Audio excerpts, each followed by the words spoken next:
हाँ भाई, एक किस्सा तो एक सबक। एक बंदा पिंड दा रहन वाला, इस पुट्टे दा रहन वाला है, पुट्टिया लिया पिंड दा रहन वाला। उन्हें सुनिया कि लाहौर ने बड़ी तरक्की कर ली भाई। उन्हें आखिया यार लाहौर जाके वेखना चाहिए है कि किस तरह उन्हें तरक्की की है, ताकि असी भी आके अपने पिंड च तरक्की करिए। वो बेचारा जूं टुरिया टुरिया टुरिया आके स्टेशन तो टिकट लिया। पुराने दौर की गल है जो ट्रेन चलती होंगे, बसा बुसा नहीं सन। गया बेचारा लाहौर, स्टेशन ते उतरिया, इधर उधर वेंदा फिरदा फुरदा रहा। उन्होंने बाजार ते कोई तरक्की नज़र नहीं आई। टुरदा टुरदा अगे गया ना, उन्होंने पेशाब का तकाजा आ गया। उन्हें आख्या चलो पेशाब कर लीए। गया तो उत्थे ना वेख्या कि बंदे जड़े ना वो खलो के पेशाब करन दे। ऐसा साडे वाशरूम च लाया ना, माजूरां वास्ते जड़े बंदे नहीं बह के पेशाब कर सकते, माजूर ने, तो उन्होंने वास्ते खलो के पेशाब। लेकिन उत्थे सारे वास्ते लगे आ। उन्हें आख्या समझ आ गई गल कि इस काम नाल तरक्की होनी, खलो के पेशाब करना।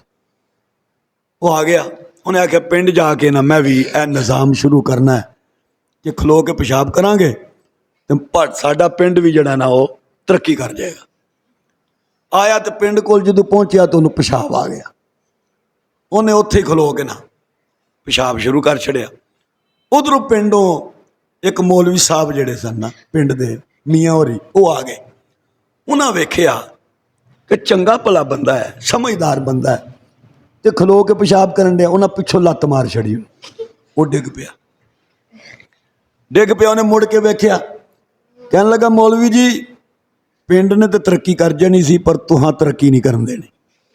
अज भी दुनिया यही समझती है, यही कहती है कि मौलवी तरक्की नहीं करन देंदे, दीन तरक्की नहीं करन देंदा। वो दीन तरक्की तो तुहानू नहीं रोकदा, मौलवी भी तुहानू तरक्की तो नहीं रोकदा, लेकिन दीन कहता है उस तरह तरक्की करो जिस तरह सहाबा ने हजूर सल्लल्लाहु अलैहि वसल्लम की ताबेदारी करके तरक्की की थी। तुसी अंग्रेज़ों की पैरवी करके तरक्की ना करो, तुसी हजूर की सुन्नत नूं अपना के तरक्की करो। खाने के अंदर, पीने के अंदर, पहनने के अंदर, रहने सहने के अंदर, तजारत के अंदर, लेन देन के अंदर, निकाह शादियां के अंदर, जिंदगी के सारे मसलियां के अंदर अगर तरक्की करनी है तो इस्लाम नूं मना नहीं करता। जहाज बनाने तो कितने इस्लाम ने मना किया कि जहाज ना बनाए। बसां बनाने तो इस्लाम ने मना किया। एटम बम बनाने तो इस्लाम ने मना किया। इस्लाम किसी चीज़ को मना नहीं करता, लेकिन इस्लाम कहता है कि तरक्की करो तो शरीयत के दायरे के अंदर रह के। ये ना कोई शराब पी के जी अं तरक्की कर रहे हैं जी, है कच्छे पा ले तरक्की हो रही जी। वो पहले पूरी पेंट पाते होंगे हैं, तो फिर वो पेंट आ गई एक होर, वो इथों पार्टी गोडियां तो पार्टी होंगी, वेखिए ना, वो गोडियां तो पार्टी होंगी। ये की है, ये फैशन है। वो किसी की पेंट पाट गई होनी है, तो इन्हें वेख लिया, उन्हें आख्या लै बई ए फैशन। उन्हें बेचा मैं चीरे चूरे मार के ना उन्होंने बना फैशन बना लिया, गोडे नंगे जा रहे हैं जनाब।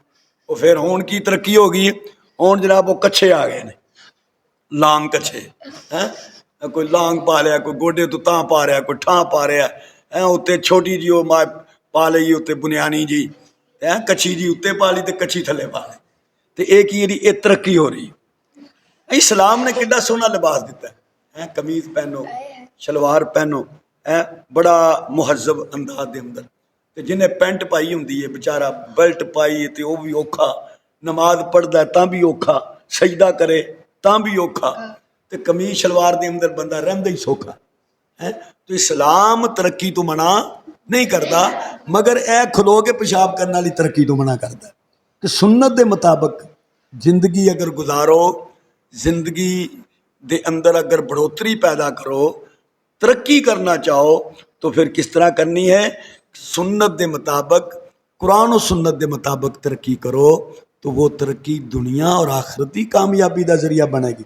जे अंग्रेज़ों वाल तरक्की करके वेखोगे फिर तुसी अपना सब कुछ ही गवा दोगे, तुहानू ना दुनिया लभनी है तो ना ही आखिरत लभनी।